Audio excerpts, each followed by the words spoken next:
So I'm going to ask a couple of quick questions, then we'll open it up to the audience. And my first question is a point that several of you hit on, but we have spent very little time talking about this week, and which is antimicrobial resistance. It, as an issue, comes right up to the issues that we have been talking about around outbreaks. I would argue that it sort of belongs inside the tent of this conversation, but reasonable people can disagree. Given the focus on pandemic influenza that we've had, but really just as a model for threats that can quickly harm human health, I'd love it if we could all just comment on antimicrobial resistance, how big a threat it is and how big of a challenge it is, and whether the tools that we are thinking about from surveillance systems, building better vaccines, all of the stuff we've been talking about, to what extent is that helpful in this conversation? Or does AMR need a different set of strategies? And I know several of you touched on it. And Hillary, as you've thought about the national global health security strategy, biosecurity strategy, to what extent has AMR played into that conversation? And then Mosoko, when we get to you, as you guys have thought about your surveillance systems for these very classic diseases, what about AMR as a threat to the population of Liberia? So I won't ask anymore. I think I've laid out the question. I'll start with Mike, and then if we can just go down the row. Well, first of all, I think we have to just really come to grips with the reality that, like earthquakes, hurricanes, and tsunamis, antimicrobial resistance occurs. A very fascinating study that was done a few years ago when a group of researchers went back into one of the most distant areas of Carlsbad Caverns, an area that had not ever seen human contact before, 400 million years back in time. And when they sampled the walls aseptically, they not only recovered a whole number of bacteria, but they found that the bacteria were resistant to 14 of our current leading antibiotics we have today. And you say, well, how did that happen? Well, they were all along competing for space and food as bacteria, and they had their own evolutionary pressure that brought them to develop similar resistance issues to what we today capture relative to our modern antibiotics. So this has been happening. What we've done is we've put it on steroids, in a sense, by the dumping of the amount of antibiotic into the environment that we have, whether it's through humans, whether it's through animals, whatever. And so what we have to understand is, from an evolutionary standpoint, this is going to happen. It is happening, and it's only going to get worse. It's accelerating.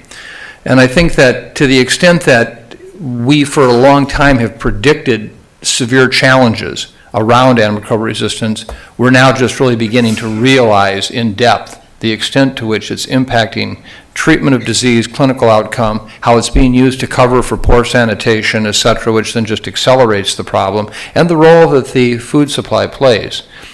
I just would add one last piece. I think one of the areas that's going to come back and be a real challenge for us also is, and I think this clearly has been well described recently in the microbiome studies, antimicrobials have a lot of downsides to humans that we never appreciated. Clearly they've had a lot of upsides. They have been life-saving in so many ways. But the relationship between those gut bacteria or those skin bacteria that we've evolved with over the last hundreds of thousands of years were very critical in terms of the human physiologic response and the signaling that goes on between them. And when we came in and started altering that with antimicrobials, we've actually created a whole other set of human health problems. And I think that we're going to learn one day that how we use antimicrobials to reduce the risk of infectious diseases is going to be critical. To just very briefly say to your question, yes, we need whole new strategies. And when I say we, it's the world. You know, if we don't take this on globally, and to follow up on the point just made, if there's a disease anywhere, it'll be everywhere. We're seeing that with antimicrobial resistance. You know, the Chinese introduced colistin into the hog population 4 years ago, and before we knew it overnight, colistin-resistant bacteria were around the world. And so I think that to the extent that we also deal with this, it can't be a coalition of the willing. It has to be a complete worldwide effort, because otherwise we'll just continue to accelerate it. Great. And Dennis, as you answer this, I'm going to put one more little spin on it, which is, so as a practicing physician, I feel like I get bombarded with antibiotic stewardship. And yet I hear 90% of antibiotics by weight is in the farming sector. And so, like, whose fault is it? Is it mine, or is it theirs? Like, how do we apportion blame between me versus our food supply and our food industry and our farming industry? And I'm not really trying to apportion blame, but I'm trying to get a sense of, from your perspective, as you think about zoonoses, as you think about AMR, where are the major sources of that evolutionary stress that are creating these problems? Well, it's unfortunately in both categories, and they do accelerate different kinds of problems.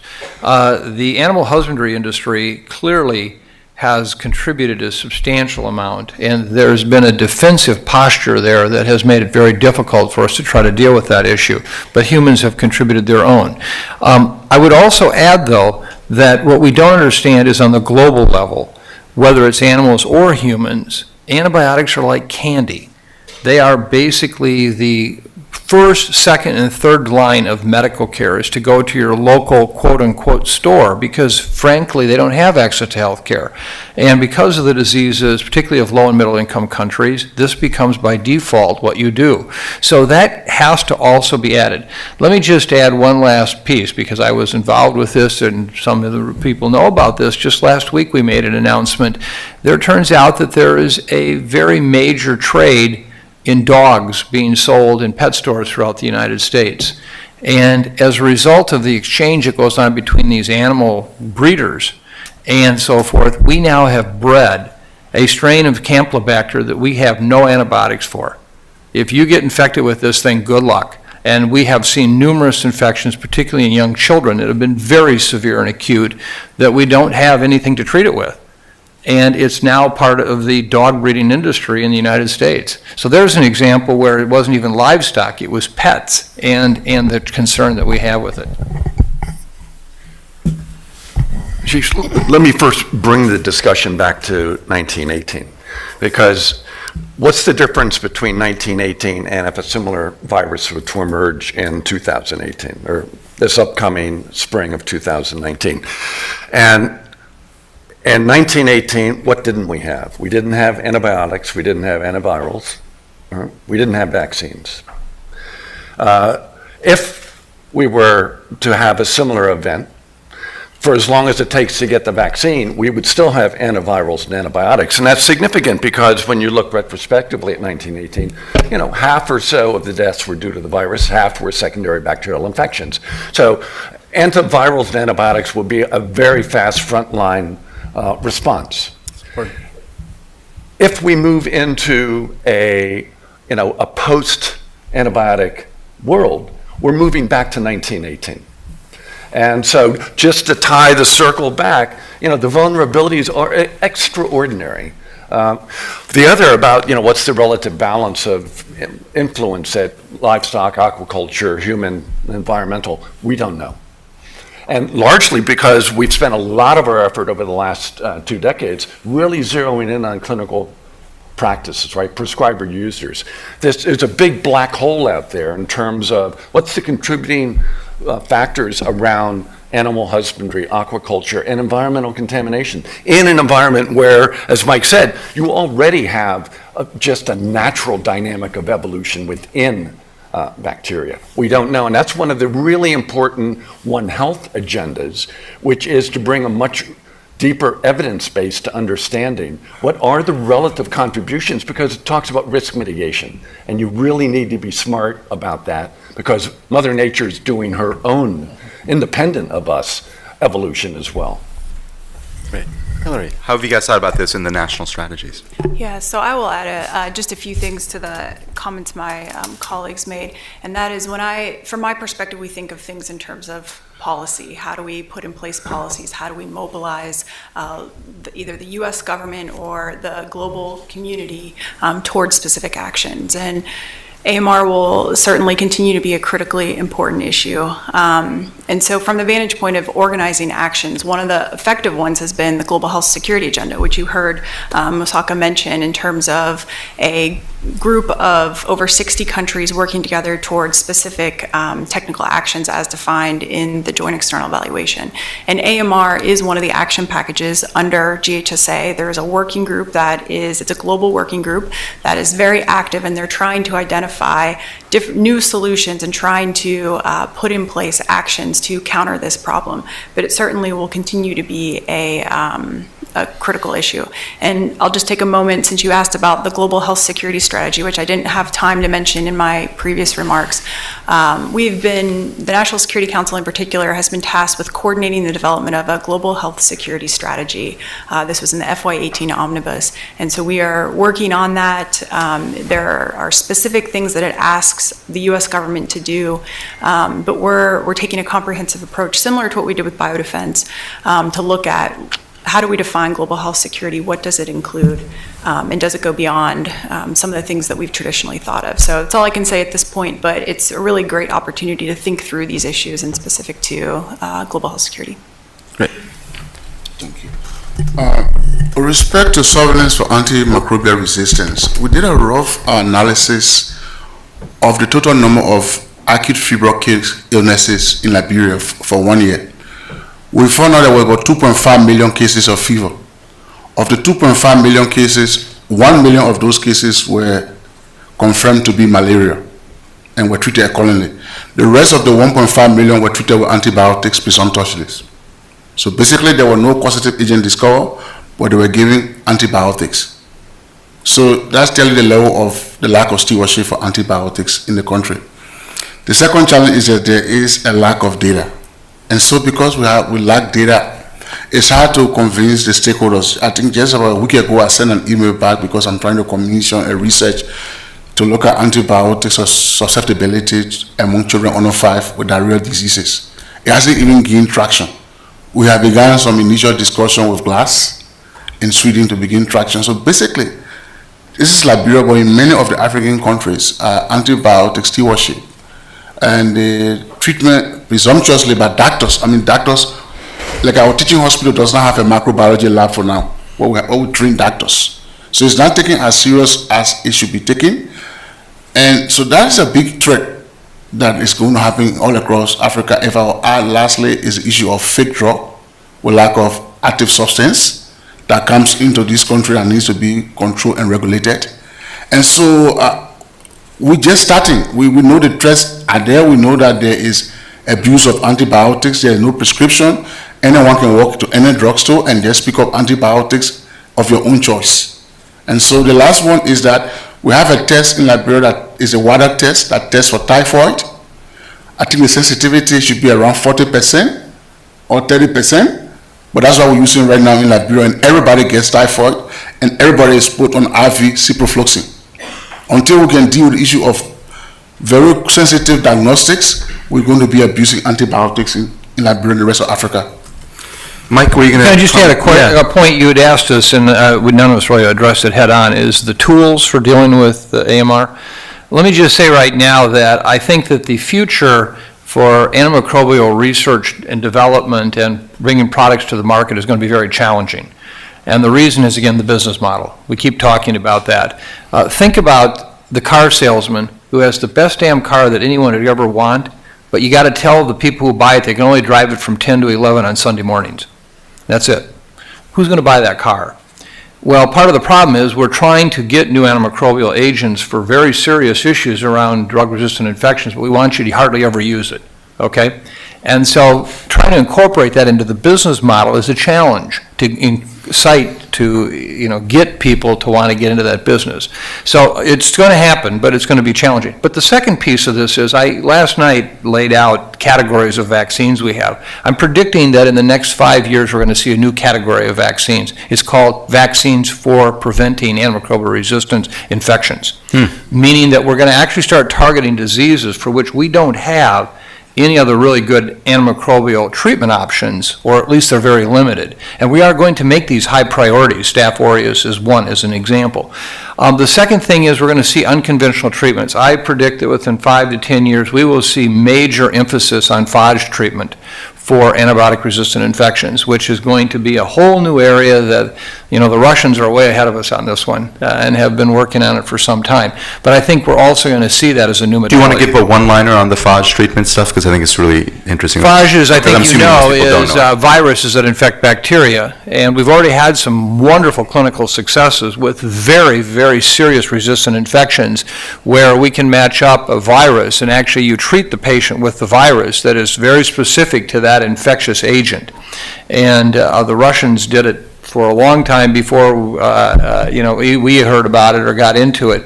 And there's been several really highly noted treatment successes where people literally were on their last leg with a total resistant infection, and the phages are actually, in the work that was being done, saved them. It's really a arms race between us and the bacteria, and we're actually playing on both sides of the battlefield, which makes it a bit more challenging. If people have questions, please come on up. I'm going to ask one more question of the panel, and then again, there's a microphone up there, so please come on up and ask questions. The last question I want to ask before we open it up is something Musoka just mentioned at the end. So we spend, and when we think about our response tools, we talk about vaccines, antimicrobials, you know, antibiotics, antivirals, surveillance system. One of the things we talk a little less about is diagnostics. And diagnostics become a really critical part of this. And I remember thinking in the early days of the Ebola outbreak, you know, people got fever. Well, we knew most of them did not have Ebola. They often came into centers where they then sat next to somebody else who probably did have Ebola or might have had Ebola. And until the test became, you know, positive or negative 48 hours later. Like, this is the wrong way to do this. But we didn't have any alternative. And so are we prioritizing and investing enough in diagnostics as part of our strategy for keeping the population safe? Really, frontline diagnostics. Well, you guys know the story. So anybody, if somebody wants to take on, how do we think about diagnostics as part of this conversation? And you're not allowed to have nobody take this on. Well, let me just, because again, having just done the R&D roadmaps for Ebola, Lassa, and Nipah, where we did vaccines, diagnostics, and therapeutics, so diagnostics was a very key piece. In the middle to high-income countries, the private sector is doing very fine with this, and in fact, it's exciting as hell to see some of these like graphene-based procedures where we can delineate, you know, a number of agents right down to genetic sequencing within minutes, you know, and it's going to get more cost effective.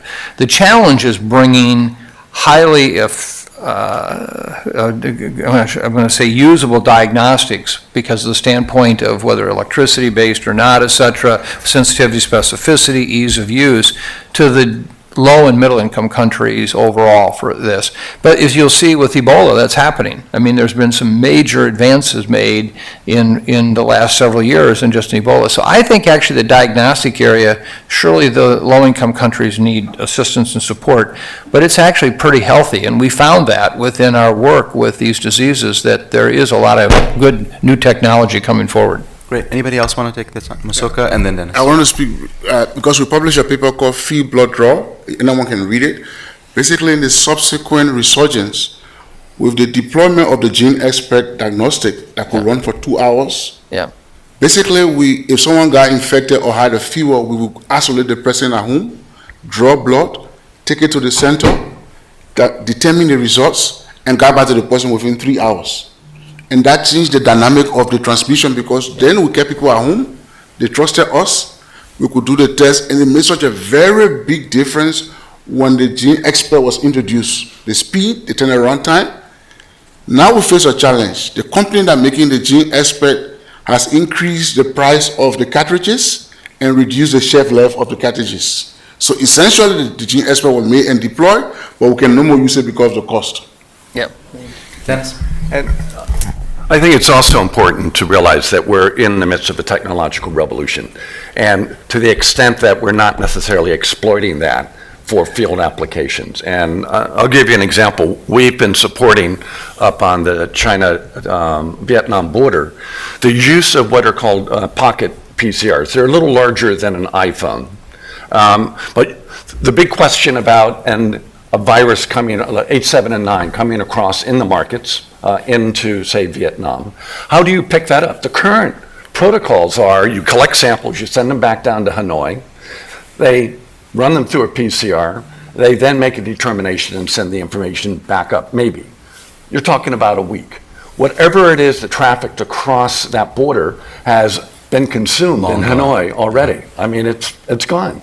The pocket PCR is this extraordinary tool which is rapidly evolving, but it's basically you can collect samples in a market, and against, as long as you have a primer, you can do it against anything. You can do it influenzas, you can do coronaviruses, it doesn't matter.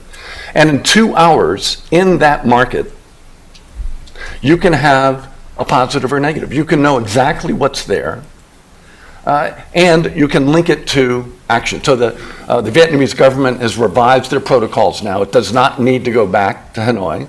They are able to stop and quarantine and take actions on the basis of this protocol. And their ability now, the next generation of these, is that they immediately move the information into the cloud so that it's immediately available for access. So, it's how can the global community, working with national authorities, really move these technologies into the field, point of capture diagnosis. And that's against the known. I'll come back to the fact that we were flummoxed as Tony was talking about SARS. There was a period of time they did not know what it is. The issue is when something new comes out, we're even more challenged. And I would go back to this issue about developing a deep, rich database about all of the virome to be able to have a diagnostic platform that allows you to rapidly. And so for those that are interested, I am part of, along with a larger community around the Global Virome Project, which is about a 10-year effort to document 70% of the virome within mammal and waterfowl populations. Big implications for diagnostics, big implication for countermeasures across the board. But it's moving from small to big data technology into the field. That's amazing. All right, let's open it up. We have about 10 to 15 minutes. So if we could do two things, which is if I'll take two questions at a time, have whoever on the panel wants to respond, then we'll do the next two. Just please quickly introduce yourself and ask your question. Thank you. Ashish. Monique Answer of McKnight Corporation. Was privileged to lead a team at HHS in 2006 that wrote the requirements for an Ebola vaccine, put it in a priority document for our medical countermeasure strategy and implementation plan with Dr. Parker.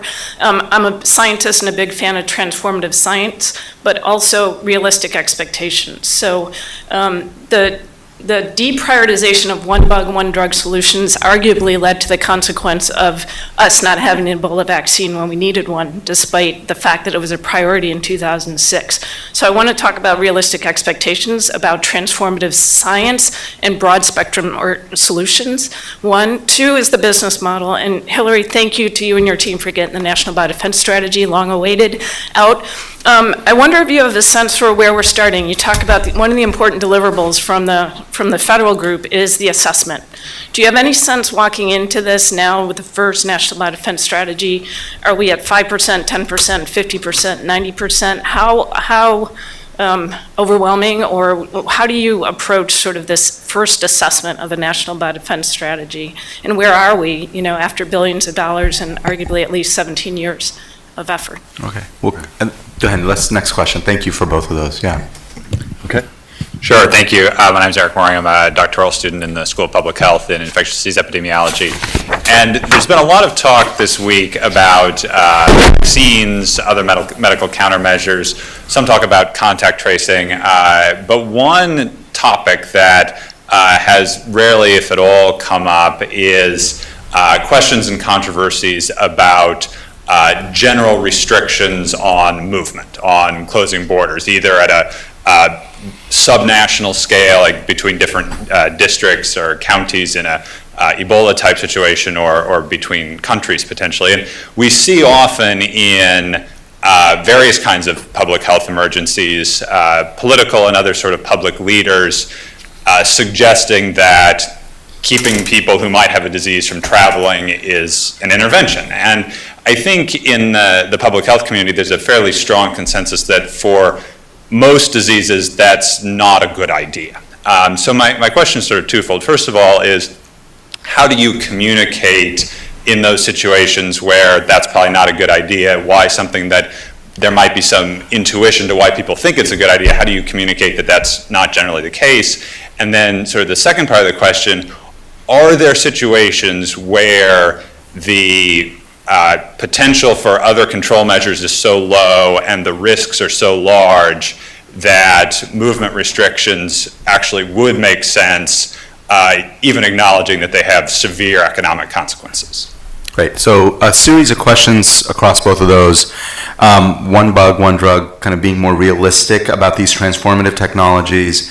One question very specifically to you, Hillary, about this is a great strategy. Where are we on this? 1% or 99? And then this issue of restricting movement, it does feel very intuitive to people. Most of us, like, I cringe when I hear that because I think it's a bad idea, it won't work, it'll make people turn away from the system, all the things that we lay out. And so the question for the panel is, are there times when we may actually need to resort to that? So whoever wants to start us off. Well,